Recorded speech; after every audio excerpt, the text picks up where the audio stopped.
Hey everybody, Who's Your Jedi here with another review for you. This time I'm talking episode 17 of season 3 of Arrow called Suicidal Tendencies. And I'll be honest, for the most part I really wasn't feeling it this episode when it came to the Suicide Squad stuff. It wasn't that it was bad, it just didn't really grab me the way that I was really hoping that it would. It certainly wasn't as interesting as the last Suicide Squad mission. So let's talk about that, and then we'll talk about what's going on in Starling City. Now, the bridge between all of that is, of course, Dig and Lila's wedding, which I thought was really nicely well done. It was very heartfelt, and there were some very great moments of humor, like Dig threatening Ray, and then Ray turning out to be a minister. It's one of those things that, yeah, it's silly, but you know what the hell, right? And then, of course, the moment is ruined by everybody getting that crazy message on their phone at the same time. Modern technology and all of this.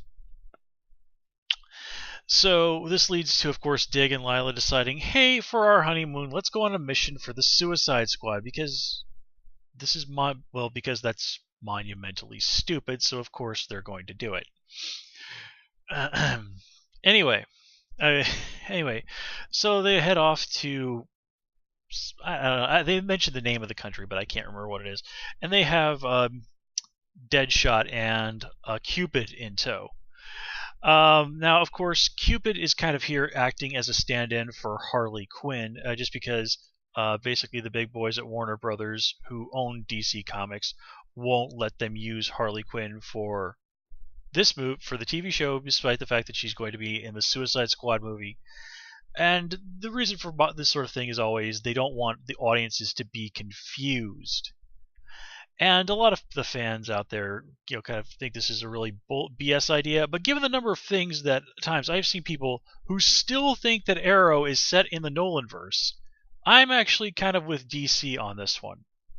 I mean, yes, it would be awesome to have Harley Quinn here on the show, but also, Harley Quinn these days is one of DC's biggest characters, and I can kind of understand them not wanting to spread her too thin.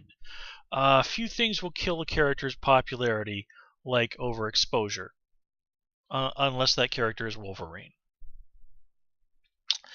But anyway, so Cupid's not bad as a stand-in for Harley Quinn, and she very quickly sort of latches on to Deadshot as a possible replacement for the Arrow. And this is in keeping with the Suicide Squad comics, where after actually I think it was Suicide Squad and Secret Six that both Deadshot and Harley Quinn were members of. And I think it was in Secret Six where they sort of struck up a relationship. And I'm pretty sure that this is intended to mirror that. And as bizarre as that was, it was sort of satisfying to see Harley in at least something that approached a healthy relationship. But love among supervillains, huh? Anyway. Nothing really particular to say about the senator who turns out to be the bad guy. I was just a little bit thrown off that his name was Cray, because there's a character from the Wildstorm universe named Michael Cray who was a good guy who was ultimately called Deathblow. And the characters from the Wildstorm universe have since basically been incorporated into the DC universe proper, at least since New 52. I've really actually kind of been hoping that we might see some of those characters pop up on the live action shows, just because I really did love the Wildstorm universe back in the day, back in the 90s. I mean, if you actually go read some of those old comics like Gen 13 and DV8, and even the mostly forgotten Divine Right, The Adventures of Max Faraday, you can actually find letters to those guys that I wrote back when it was actually still not. Well, more than a few most comics actually would publish letters from their fans. So yeah, I do love me some Wildstorm characters. But anyway, getting back on track. So this his whole thing of like, oh, I'm gonna fake this hostage situation to become like this is one of the things that really did not work for me in this episode. This just like seems like such complete BS. And then at the end of the episode, we get this whole like, oh, he just paid off all the hostages to go along with this. Like, seriously, there seemed like an awful lot of those hostages. Not one of these guys would have said like, no, this guy's lying. He was gonna kill us all. I mean, how much money do you have to give somebody where they're gonna let the whole "you tried to murder me" thing slide? I mean that's dumb. That's just plain dumb. Honestly, the only really strong aspect, the main strong aspect of the whole Suicide Squad story that I thought was the flashbacks where we get to sort of learn Deadshot's backstory. And I was even kind of calling BS on his attitude of like towards that he was throwing towards Diggle and Lila. Family's a waste of time, because in the previous episode we'd even seen he has all those pictures of his daughter up in his cell. I guess the writers were kind of maybe hoping we'd forget about that particular detail. But anyway, we do see those flashbacks about his life, and he starts off as this happy, optimistic soldier coming back from the front, getting to meet his daughter for the first time, and then the PTSD just overwhelms him. It's the demon that will not leave him alone, and this ultimately causes him to just completely alienate his wife, and he just ends up in jail where he's approached by the recruiter from Hive. Now, it's never flat out said that this person is from Hive, but we even kind of see the little Hive. I'm pretty sure we saw like the Hive logo in there somewhere, like on her phone or something. And she refers to herself as a drone and throws around some even says the word Hive at one point. And the current big rumor going around the internet is that Hive is going to be the primary antagonist of season 4. And I'm okay with that. Hive they're a bad guy organization that, to me, at least from the comics I've read, have never been really super well defined. So I think Arrow could kind of take them and just use them in whatever capacity they want, and that it'll be fine. And using Hive as bad guys would be a really great way to just bring in various supervillains and characters from the comics to serve as antagonists for Team Arrow. I mean, it's an easy in. Anyway, and the other really strong episode of this aspect of the Suicide Squad side of things was, of course, the continued relationship between Diggle and Deadshot. Now, remember, Deadshot's the guy, as we are reminded in this episode, that killed Diggle's brother, and that was one of the big things that was really driving Dig was, I'm going to get Deadshot for killing Andrew, my brother. But by the end of this episode, Deadshot has sacrificed himself, and Dig and Lila have realized, like, hey, we're parents now, we can't keep doing this nonsense, we have to put our family first. And this ultimately leads to Dig having that little toast with Oliver to the memory of Deadshot. I mean, wow. From wanting to kill a guy to toasting his passing in a reverent way. I mean, that's a real 180, but it's one that feels earned. Like, this is like the relationship between those two characters, between Diggle and Deadshot, did genuinely grow from antagonism into mutual respect, and even maybe a little small degree of friendship. So, hats off to the Arrow writers on that one.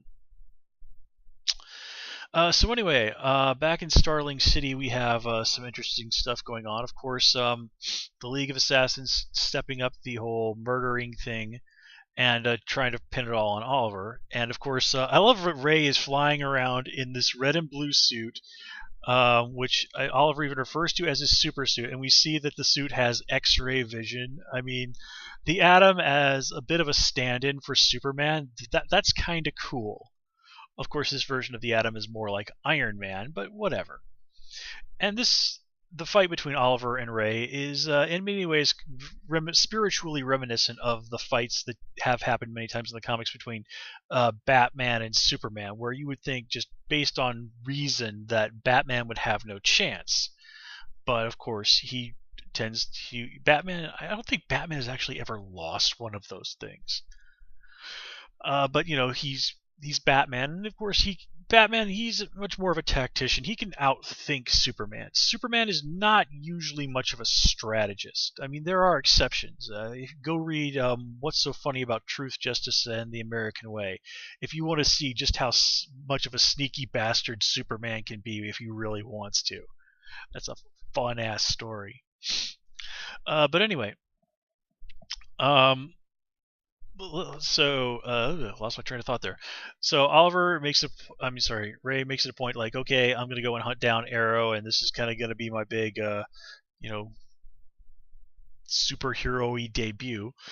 And I like that Ray's like, okay, I'm gonna lure the Arrow to a power plant, which was called the Meltzer Power Plant after Brad Meltzer, um, one of the a guy. Well, he's you've probably heard of him. He's a best-selling author. He's done big comic book guy. He's done some writing for DC. He even had that show on History Channel recently about missing historical artifacts and things like that.